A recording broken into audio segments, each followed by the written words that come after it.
Hello my dear students, आज मैं PYQ मैंने स्टार्ट किया है, आज से करना है नीट के लिए, और जो कि ये इक्वली इम्पॉर्टेंट है फॉर जेई एंड एयरफोर्स के लिए भी। फिर नेक्स्ट टाइम से हम लोग 8-10 क्वेश्चंस लेंगे हर वीडियो में। Question number 1 talks about given maximum acceleration and maximum velocity is beta। ये दोनों वैल्यूज गिवन थे। अब हमें चाहिए क्या? Time period. What are the options? Options हमारे को अवेलेबल हैं। 2015 का ये क्वेश्चन है जो पूछा गया है। B max is A omega, that is given beta, equation number 1, equation number 2।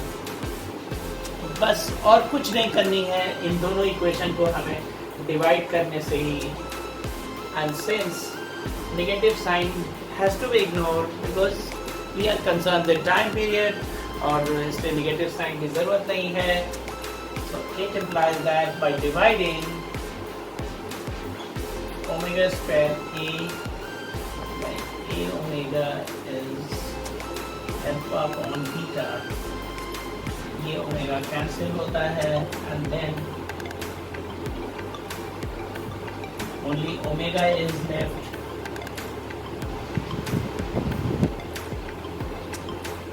That means 2 pi by t is alpha on beta। We can write that t is equal to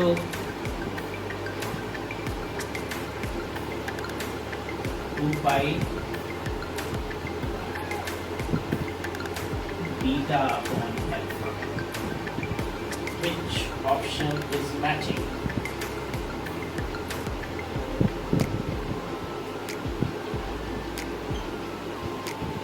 B is talking about again particle executing in SHM along a straight line। चलो जी, let's focus on keywords। Straight line, its velocities at distances x1, यानी at x1 velocity v1 है, at x2 velocity v2 है, और x1 and x2 with respect to mean position। तब सीधी बात, time period पूछा गया है, इनमें हमें कुछ करनी नहीं है। हमें सीधी बात ऊपर जो गिवन है दो स्टेटमेंट्स, उन दोनों के हमें इक्वेशन अलग से लेते हैं। इन दोनों इक्वेशन को अगर स्क्वायर किया जाए तो स्क्वायर करने के बाद what we get, v1 square is equal to omega square। This is equation number 1। और दूसरे वाले स्टेटमेंट से जो इक्वेशन मिली थी v2 के लिए, उसे हमने स्क्वायर किया, तो दैट इज इक्वेशन 1। आप इन दोनों में v1 और v2 देख पा रहे होंगे, ये दोनों ऐसे ही out of cross, these two options are out। अब ये दोनों पॉसिबिलिटी है, अब इनको देख लेते हैं। लेकिन इन दोनों में ही v1 square minus v2 square है, दैट मीन्स हम लोगों को इक्वेशन 1 माइनस इक्वेशन 2 करने की जरूरत है। तो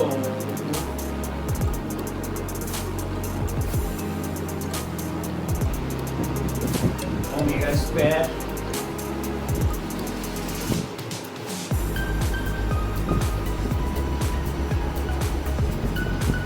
minus A square plus x2 square, v1 square minus v2 square is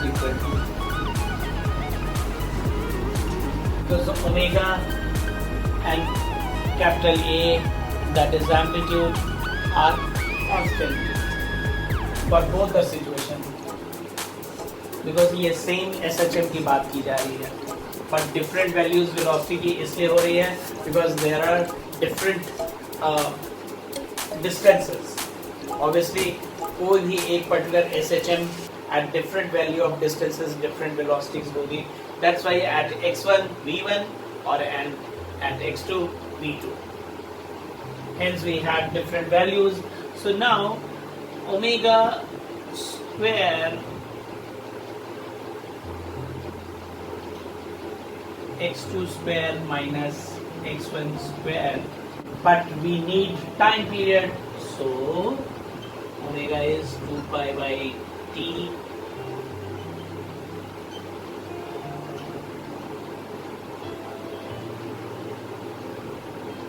D option is correct.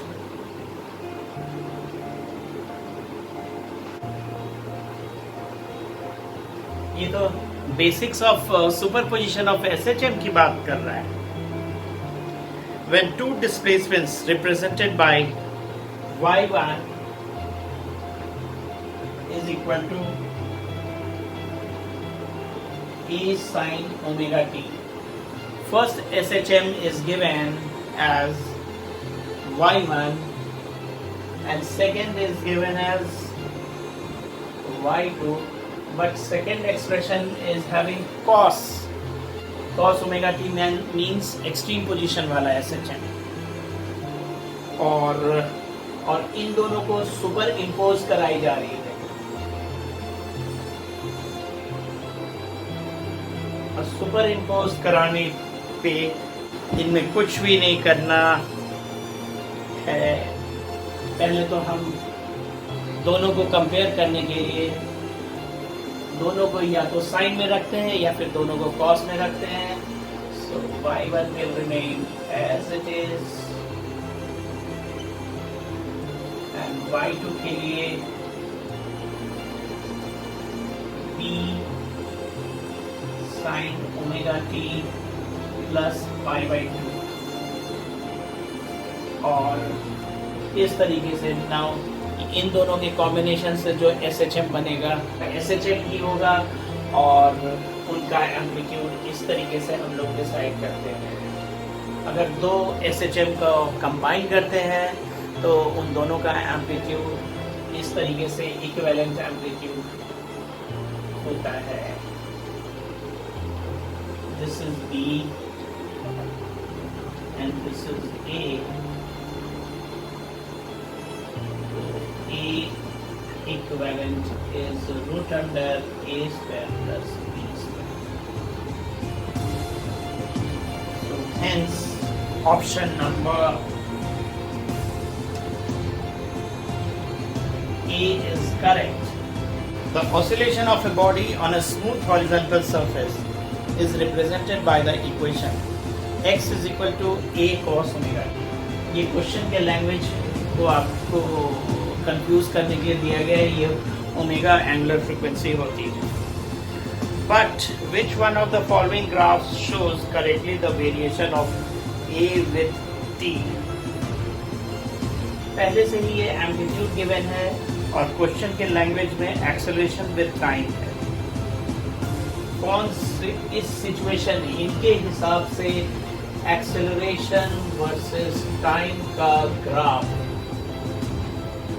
हमें सेलेक्ट करना है आउट ऑफ दीज 4. अगर मैं ओरली भी सॉल्व करना चाहूँ तो कॉस का डिफरेंशियल, अगर डिस्प्लेसमेंट से अगर आप वेलोसिटी चाहते हो तो ये आप डिफरेंशिएट करोगे तो कॉस डिफरेंशिएट होकर माइनस साइन आएगा. फिर माइनस साइन को दोबारा डिफरेंशिएट करोगे तो फिर से माइनस कॉस रहेगा, और माइनस कॉस का मतलब extreme position negative side. Extreme position negative side कौन सा है? हमारा ऑप्शन नंबर सी है. But if you want my written solution I am going to give B is D x by dt, तो minus a omega sin omega t, and it implies that acceleration is further once more differentiated, तो minus A omega तो बाहर रहेगा ही रहेगा, एक omega और बाहर आ जाएगा वेरिएबल का कोएफिशिएंट, तो minus A omega square cos omega T. हमने कंक्लूजन क्या ड्रॉ किया, एक तो ये नेगेटिव साइड भी है और कॉस भी है, कॉस मतलब एक्सट्रीम पोजीशन, तो हमारा सिर्फ ए और सी में एक्सट्रीम पोजीशन है, इनमें से नेगेटिव साइड सिर्फ सी है, यानी हमने ओरली जो सॉल्व किया था वही बाय राइटिंग भी ऑब्टेन हो रहा है, and hence this was the answer. Question number 5 is saying about particle of mass m oscillates along x-axis। चलिए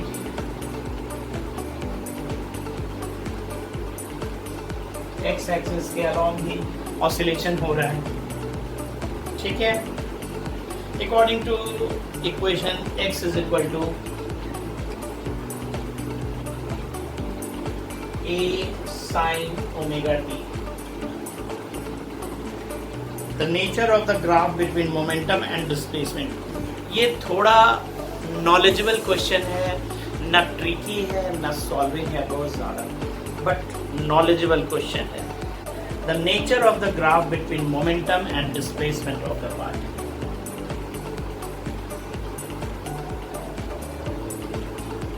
Momentum versus displacement ग्राफ क्या होगा। डिस्प्लेसमेंट से हम लोग क्यों ना वेलोसिटी लेकर आ जाए, so therefore v is equal to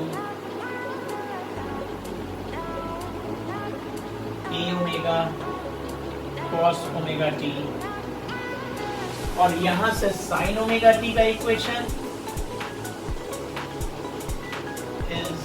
x by a, equation number 1, और यहाँ से v is equal to a omega cos omega t, it implies that cos omega t is v by a is given, small a is given, yeah। Normally हम लोग notation follow करते हैं capital A के लिए, capital A means amplitude, but in this question small a is given, so don't get confused। Cos omega t is a omega, so hence we have got these two equations, just simple things, squaring and adding, कुछ भी नहीं करनी।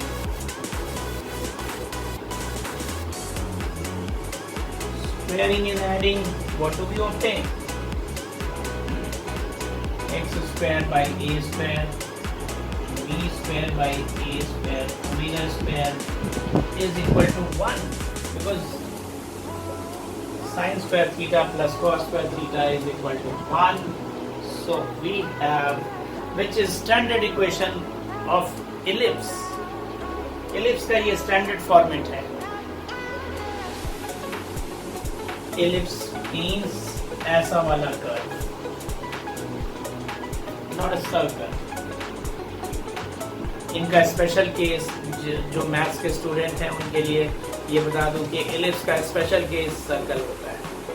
अगर displacement versus velocity का curve ellipse है, तो velocity की जगह मोमेंटम आप फिट कर दो, because momentum is mass into velocity. So momentum versus displacement graph will be also ellipse. Hence, because momentum P is mv, ये हमेशा आप याद रखें। And hence, आज का डिस्कशन यहीं तक। हमने प्लान ही किया था कि आज 5 क्वेश्चन ही करेंगे, बट नेक्स्ट टाइम और भी ज़्यादा करेंगे।